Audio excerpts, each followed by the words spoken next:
আমরা প্রায়শই সমাজে প্রতিটা মানুষ একটা অসুখে ভুগি। লোকে কি বলবে, লোকে কি ভাববে। ট্রাস্ট মি গাইস, এসব কথা শুনলে তুমি শুধু লাইফে পিছিয়েই পড়বে। যদি তুমি নিজের কথা শোনো, নিজের স্বার্থের কথা ভাবো, নিজেকে নিয়ে ভাবো, নিজের জন্য কিছু করো, তাহলে তোমাকে এইসব কথা পিছনে ফেলে রেখে লাইফে এগিয়ে যেতে হবে। যদি তুমি এসব কথা কান দাও না, তাহলে তুমি জীবনে অনেকটা পিছিয়ে পড়বে।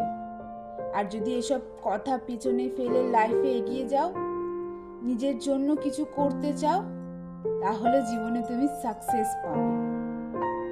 আর যখন তুমি সাকসেসফুল হয়ে যাবে না, যখন তুমি জীবনের সমস্ত দিক দিয়ে এগিয়ে যাবে, তখন যারা তোমার পিছনে খারাপ কথা বলেছিল তারাই তোমার নাম গান করবে, তোমার নামে কত ভালো ভালো কথা বলবে। তাই সবার আগে নিজেকে ভালো রাখো।